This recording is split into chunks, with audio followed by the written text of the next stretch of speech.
cars in my rear view, black clouds up ahead. Keep your mind on where you're going, that's what my pappy said. Don't look back, 'cause what's gone is gone, yeah. Though it may be rough and rocky, but like you said, you gotta keep on moving on, singing my song, looking ahead, that's what he said. Don't worry today about what tomorrow may bring. Do your best, have faith, keep smiling, and don't forget, keep moving on. Yeah, keep moving on.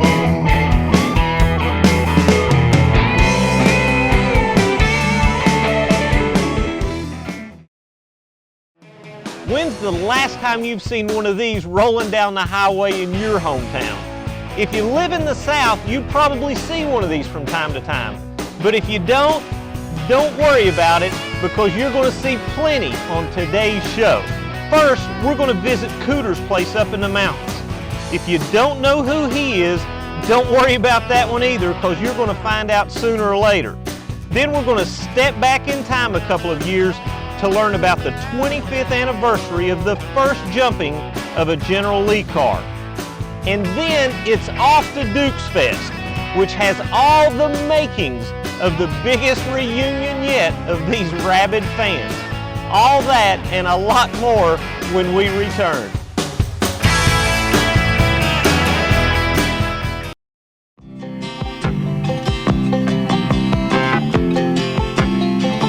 Just a good old boy, never meaning no harm.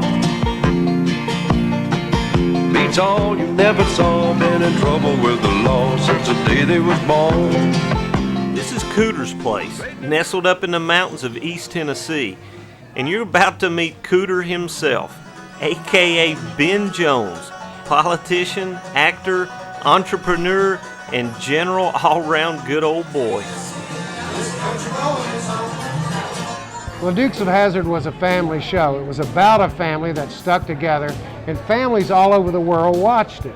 Everybody piled up on the couch because it was clean family fun, and it had good values, had great action, the best action ever filmed on television, had great looking people, very talented cast, wonderful slapstick comedy, and it had the great country music. So all of those elements were things that families could enjoy together, and they knew when you watched the Dukes of Hazzard you weren't going to see anything that the kids shouldn't see. And it taught kids right from wrong, just like those old westerns I grew up with. Well, Cooter's Place, at Cooter's Place, we try to recapture the spirit of the show with a good, clean family fun. Here we've got costumes, props, scripts, pictures from behind the scenes, and lots of memorabilia, lunch boxes, trash cans, bed sheets, action figures, you name it. There were over 2,000 different items with Dukes of Hazzard on it. We tried to collect them all here and to have a good time. Other folks from the show come and visit us here. So, you know, the Dukes of Hazzard is now shown in over 50 countries around the world. So we think this is going to be a permanent place for generations to come. Dukes Fest is going to be the biggest thing we've ever done. We're going to have just about everybody from the cast there, including Daisy Duke. And that in itself will draw a crowd. You put Daisy there, everybody will come. But we're going to have all the stunt guys there. We're going to wreck a bunch of cars, jump with General Lee, try to set a new world's record. There's 2 days of great music. I mean, bluegrass and country music, just like we had on the show. And some of the best, Ralph Stanley, Jesse McReynolds, Lonesome River Band are all going to be there, along with Cooter's Garage Band. And there's 2 days of drag racing there at the famous Bristol Dragway.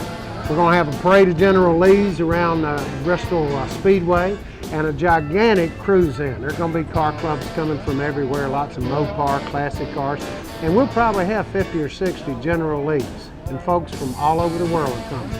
So we're hoping everybody will just come and have a big time. Kids 10 and under are free. You can get a 2-day ticket for $25, so it's good family fun. Well, I think the Dukes of Hazzard is forever. It's kind of a timeless show. If you look at it, it looks like it could have been made last year or last week. kind of like an old Western that way. And it reflects those traditional values, and those things don't go away. So it has a great action, a great comedy, great cast, and here's what I think that. The little kids think it's a new show, and that's a good sign. And kids all over the world love it, so it has values that are universal and traditional.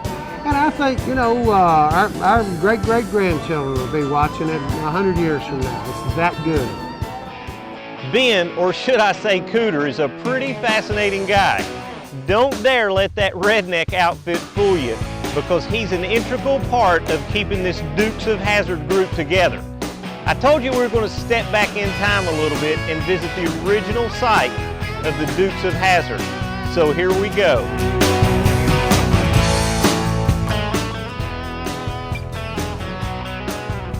We solicited the assistance of international fitness competitor Angelique Lupo, and she was to be escorted by a lucky Dukes of Hazzard fan. And boy, it certainly made for an interesting show. The Dukes of Hazzard reunion show.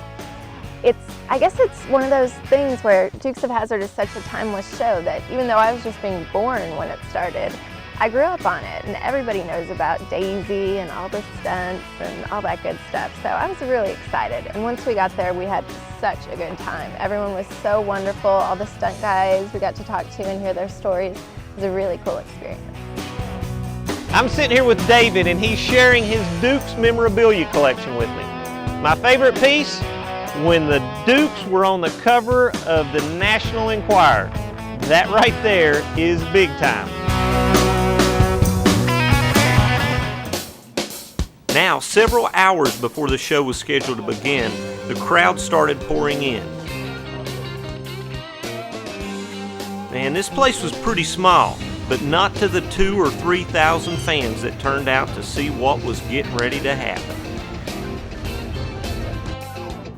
About the time we focused our cameras on the infield, we saw the stunt team making final preparations.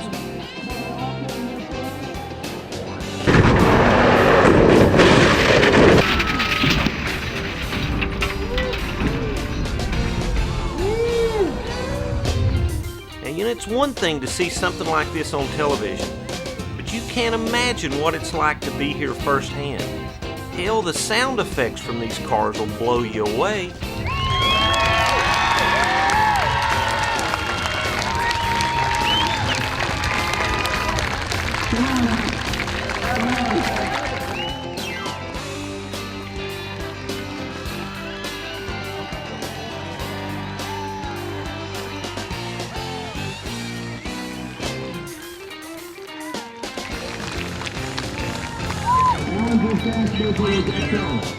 It was good. Wish we would have gone a little faster, but we always say that.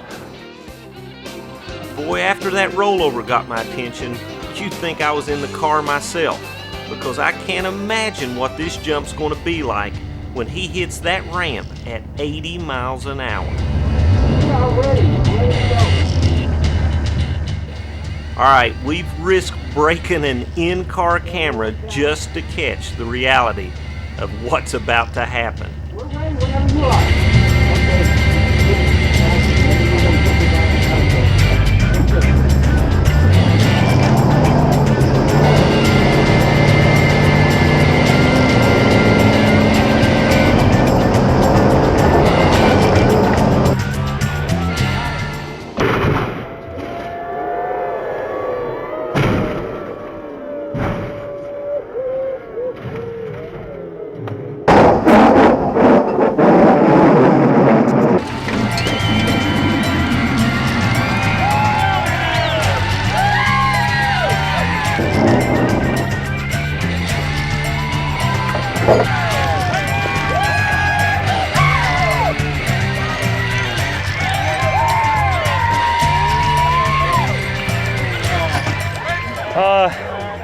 Well, I wish we could have gotten off a little sooner than what had happened. Sitting down there with that vest on, thank you, is incredibly uncomfortable because you can't breathe. And the intense anticipation, the adrenaline's rushing through your veins and you just want to go. And I came in and the only thing a little different from before was all the people. And I'm thinking, oh my gosh, I got to keep control. And it was a little dicey going there at the ramp on that dirt. Did you see that? Yeah, I was straight coming down the asphalt, but I got on the dirt and I gassed. I go, we're a little fishy here. But I kept my foot in it and came off straight.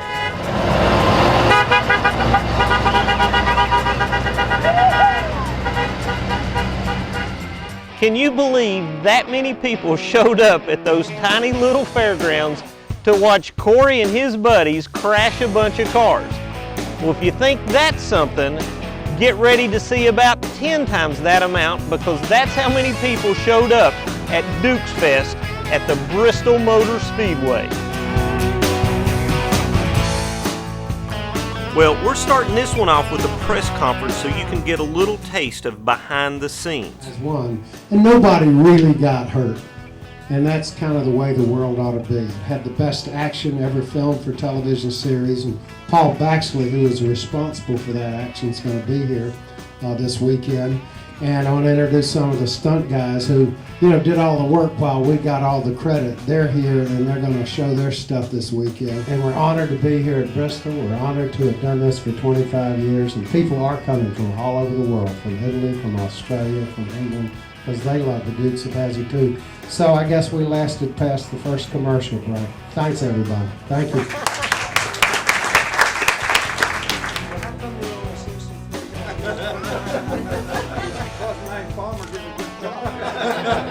We went to Europe about a year and a half ago, and we went to Germany and Ireland and France and Switzerland, and it's like #1 over there. And especially in Rome, I was quite surprised when so a waiter recognized me and he said, "Roscoe, may I kiss you?" I said, "No tongue."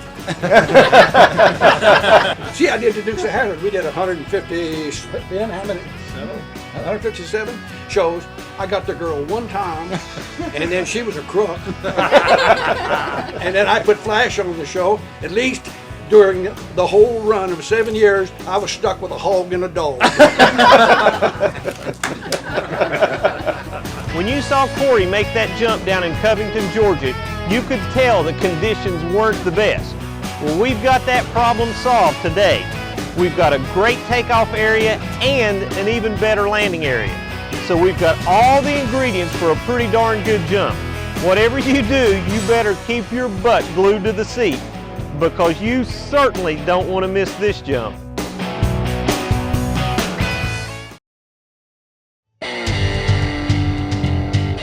When you see these proud owners of General Lee cars, bear in mind that these cars are members of their families. That is a part of our family. To give you a quick history of the car, we went to look at the car. I didn't intend to buy it. I went to look at it and take pictures of it to build my own General. We got to talking. My mom said, you need to pray about that, if you want that General or not, if it's one for you, because I couldn't build one for what the fellow was selling it for. A couple weeks later, my mom told me to come by the house. She had something for me. It was a check of part of her inheritance from her parents to go buy the car. So we went and purchased the car with the family inheritance.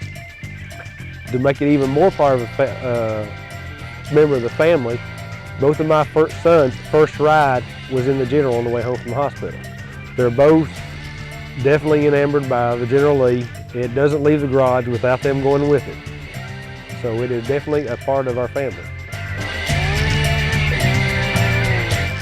Listen, this whole thing is hilarious.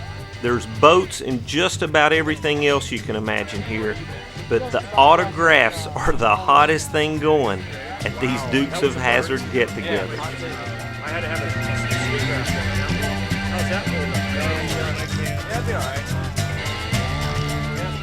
Okay, well, I've been doing stunts for 31 years, and about my 6th year into doing stunts, 7th year, I got on the Dukes of Hazzard, and it was all over from then. It was the best job I ever had. It was the most fun, the most experience I got, and it made me probably one of the best drivers in the business. Once we see each other, it's just like a family. It's like a family reunion. And that's how it was when we were shooting, too. It's the stunt guys and the actors, so we were all just one. We weren't separate from each other. They supported us, we supported them, And here we are, 25 years later, and we're having still a ball doing it, seeing each other. Now I got to retire this year. My turnover last year was my last one. They just put 4 plates in the back, and I just decided to give it up. Meet Tom Sorrento. His job was to keep about 320 Chargers ready during filming. First day I started the show, there wasn't a car one that was running. I remember going out there about 5 o'clock in the morning, jump starting them all, had the hoods up on them. They were running out of gas, overheating. I mean, I knew this was going to be one miserable show. Didn't want to be on there, but somebody had to go out there and do it. I was the new guy, so I was a transfer from Universal Studios. I was doing BJ and the Bear. That show went down. Universal loaned me to Warner Brothers. And I remember saying, when I see these cars coming in on the carrier, full of mud, fenders hanging off, pity that poor guy that's working on those cars. But we made it all happen. Well, remember Daisy Duke? This is the line you've got to stand in if you want to get her autograph.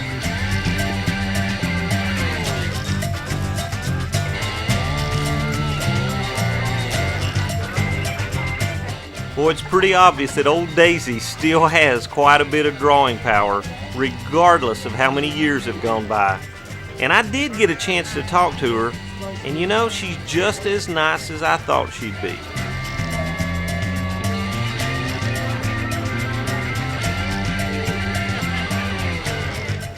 Next on the hit list is James Best, better known as Roscoe P. Coltrane.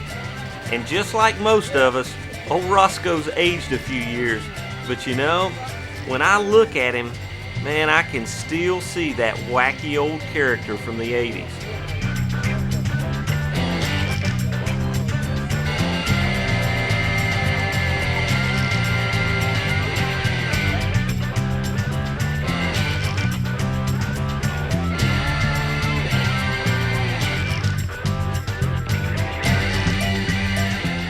So what we're doing this year is we've got a longer ramp. It's a little bit higher at the end of the ramp, but it's less of an angle. The degree of the ramp is not as steep as the one was prior, and also we've put about 650 pounds of lead weight in the trunk, like we used to do back on the show, and to keep the ass end down.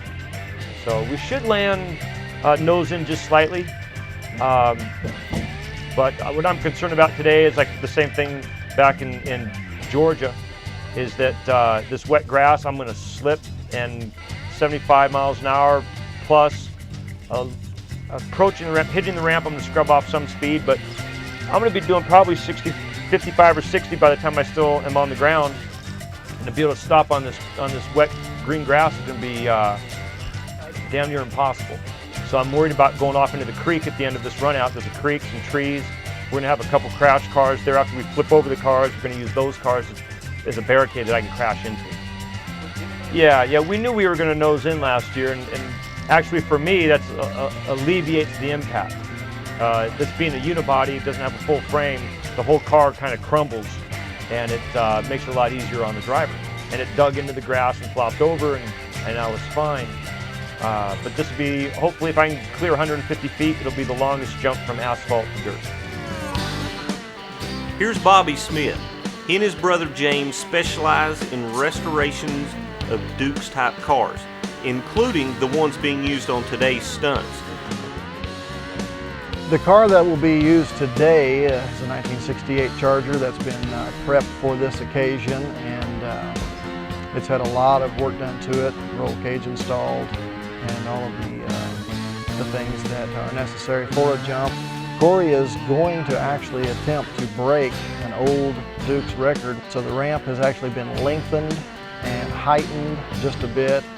He's got more run-up area than he did before, and so this car should be flying out there a long, long way.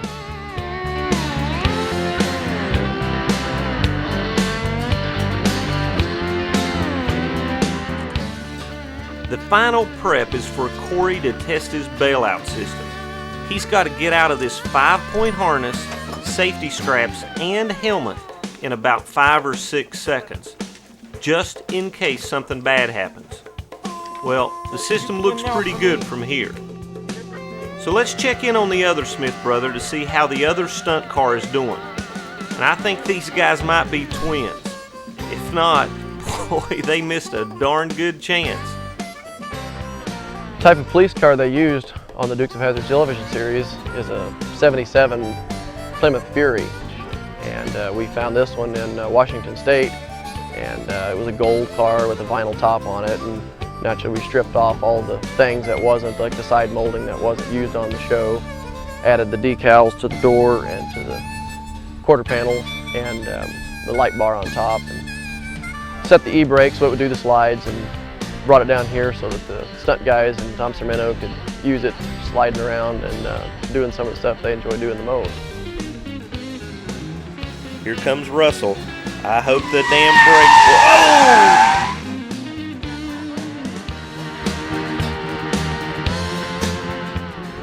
I get to be the third guy of the turnovers, so I get to see, there's 2 ramps here, 2 different pipe ramps which I've never been off of, so I'm pulling a little seniority on that. I'm going to get to watch Gary go off one ramp, this shorter ramp, and then Tommy will go off the bigger ramp, which has just been made, it's never been gone off of, so it's kind of unproven. Everybody here is to see the general lead jump, but it's nice to lead it in with some turnovers and stuff. So today I'm going to be one of the guys that we're turning 3 cars over. I'll be the third in line. I get the so-called bad guys car. It'll be a gray Malibu. I got a little bit smaller car. It should get a little higher in the air than the others, and I should be able to go a little farther. So hopefully mine will look a little bit more spectacular than the others. All right, get ready, because I think we just got the go-ahead sign.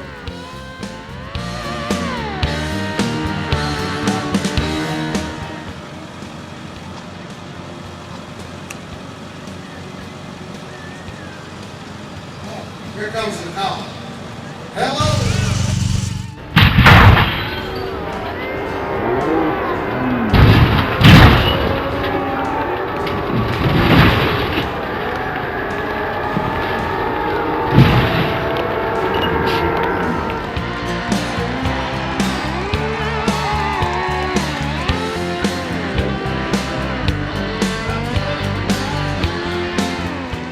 Well, the action's been building, and now we're ready for the grand finale.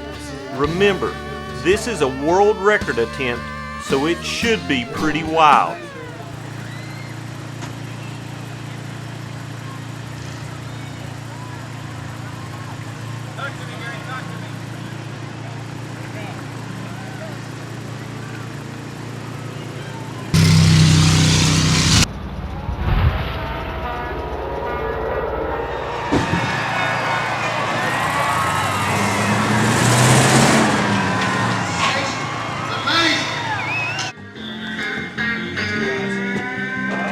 All right, Corey's out, everybody. Let's let him hear it.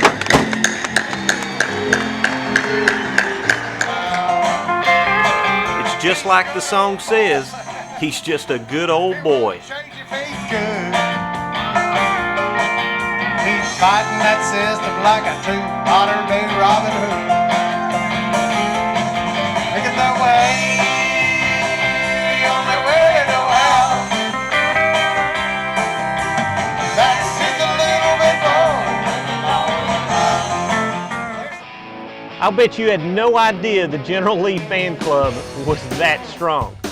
I actually talked to people that came from all over Europe just to see that jump. That's how strong this fan club is.